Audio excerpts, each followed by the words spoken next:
மாதம் 1ஆம் தேதி 2025 ஆண்டவரின் விண்ணேற்றம் பெருவிழா. இந்த பெருவிழாவில் இயேசு நமக்கு கொடுக்கிற அன்பு செய்தி என்ன என்பதை பார்ப்போம். அன்பர்களே, கிறிஸ்து தன்னுடைய சீடர்களுக்கு மறைநூலில் உள்ளதை நினைவுபடுத்துகிறார். அதாவது மெசியா துன்புற்று இறந்து உயிர்த்தெழ வேண்டும். இரண்டாவது, பாவ மன்னிப்பு பெற மனம் மாறுங்கள். இந்த செய்திகள் மறைநூலில் எழுதியுள்ளது என்பதை சீடர்களுக்கு இயேசு நினைவுபடுத்தி, நீங்களும் நான் நற்செய்தி அறிவித்தது போல நற்செய்தியை கொண்டு சேருங்கள், அதுவும் என் பெயரால், மெசியாவின் பெயரால் பாவ மன்னிப்பு பெற மனம் மாறுங்கள் என்று மக்களுக்கு எடுத்து சொல்ல சீடர்களுக்கு அன்று அறிவுறுத்தினார். இந்த மனமாறுகின்ற செய்தி மிக அற்புதமான செய்தி. கடவுள் வாழ்க்கை கொடுத்திருக்கிறார்.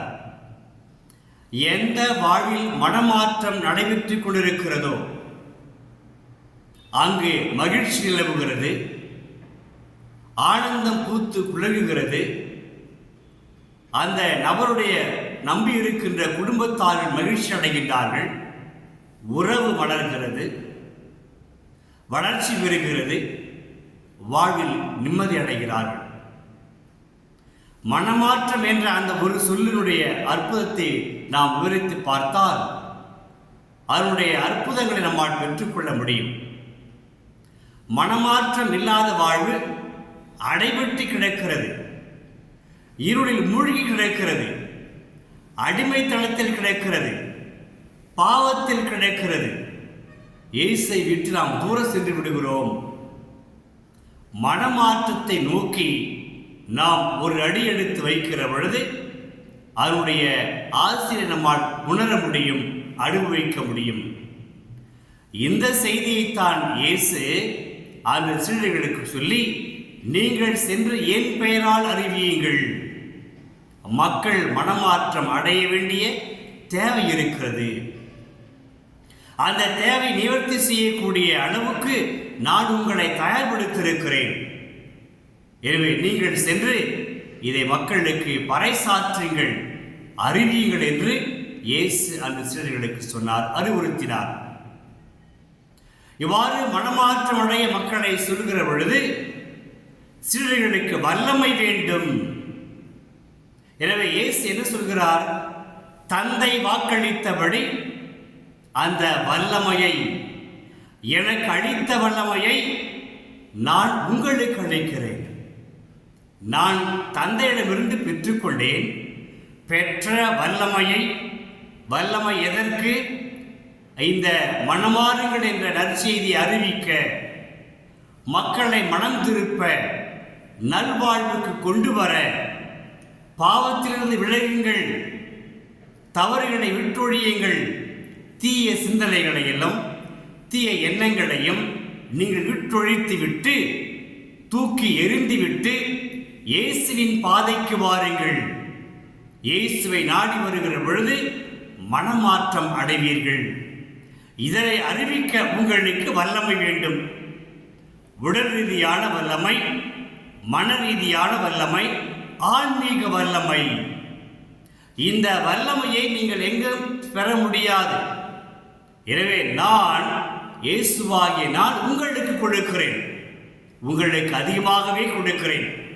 இந்த வல்லமையை பெற்றுக்கொள்ள நீங்கள் என்ன செய்யுங்கள்? மக்களிடம் செல்லுங்கள். தூரம் பார்க்காதீர்கள், இனம் பார்க்காதீர்கள், வேறு எந்த வேற்றுமைகளையும் பார்க்காதீர்கள். வல்லமை பெற்ற நீங்கள் கடவுளின் கருவிகள், கடவுளால் தேர்ந்தெடுக்கப்பட்டவர்கள். நீங்கள் சென்று மக்களுக்கு நம்பிக்கை ஊட்டுங்கள். உங்களுக்கு வாழ்வு இருக்கிறது, உங்களுக்கு நல்ல பாதை இருக்கிறது, உங்களுக்கு ஒளிமயமான வாழ்வு இருக்கிறது. குற்ற உணர்வுகளிலிருந்து விடுபட்டு நல்ல அமைதியான மனநிலையோடு வாழக்கூடிய அந்த நல்மனதை கடவுள் கொடுக்கிறார், மெஸ்ஸியா கொடுக்கிறார். எனவே மனம் மாறுங்கள் என்று வல்லமையோடு அதிகாரத்தோடு நீங்கள் அறிவியுங்கள். எதற்கு வல்லமை என்றால், நீங்கள் அறிவிக்கின்ற பொழுது உங்களுக்கு சோதனைகள் வரும், எதிர்ப்புகள் வரும். எனவே அவற்றையெல்லாம் நீங்கள் தடையை மேற்கொண்டு உடைத்தெறிந்து இந்த நல்ல செய்தி அறிவிக்கதான் நான் உங்களுக்கு வல்லமை கொடுக்கிறேன். இறுதியாக இயேசு சொன்னார், தன்னுடைய கைகளை உயர்த்தி அவர்களுக்கு ஆசி வழங்குகிறார். விண்ணேற்றம் அடைகின்ற நிகழ்வு நிகழப்போகிற முன்பு இயேசு கைகளை உயர்த்தி தன்னுடைய முழு ஆசிரையும் நிறைய ஆசிரையும் சீடர்களுக்கு கொடுத்தார். இயேசுவின் ஆசிர் எப்படிப்பட்டது? இயேசுவின் ஆசிர் வாழ்வு கொடுக்கும், இயேசுவின் ஆசிர் உயிரளிக்கும், இயேசுவின் ஆசிர் நம்பிக்கை ஊட்டும், இயேசுவின் ஆசிர் துயர் துடைக்கும், உங்கள் வாழ்வில் வல்லமை கொடுக்கும். இயேசுவின் ஆசிர் உங்களை புதுப்பிக்கும். அந்த ஆசிரை அன்று இயேசு சீடர்களுக்கு கொடுத்தார். சீடர்களுக்கு மட்டுமல்ல, பெற்ற அந்த வல்லமையையும் ஆசிரையும் இந்த மனமாறுங்கள் என்று செய்தி அறிவிக்கிற பொழுது பெற்ற அந்த வல்லமை ஆசிரை மக்களுக்கு கொடுக்க வேண்டும். அற்புதமான குடைப்பாடுகளே.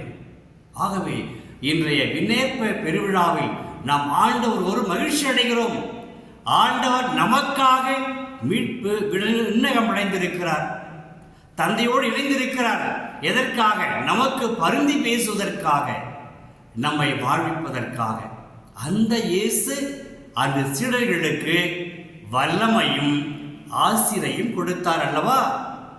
இன்று அதே இயேசு நம்மையும் மனமாறுங்கள் என்று அந்த செய்தியை கொடுத்து, நீங்களும் என் வல்லமையை பெற்றுக் கொள்ளுங்கள்,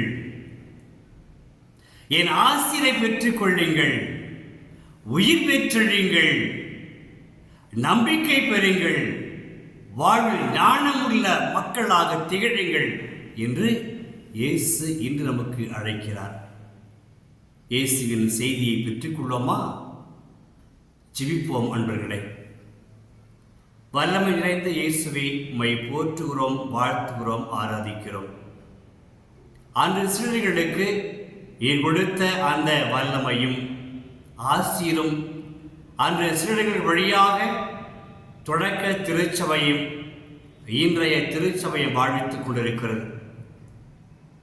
உங்களின் சீடர்களாகி நாங்கள் உமது அழைப்பை ஏற்று மனம் மாறி உமது வல்லமையை பெற்று நாங்களும் உமது உயிரிழக்கும் நம்பிக்கை ஊட்டும் வாழ்விழைக்கும் ஆசிர் பெற்ற மக்களாக வாழ எங்களுக்கு உதவியருளும்.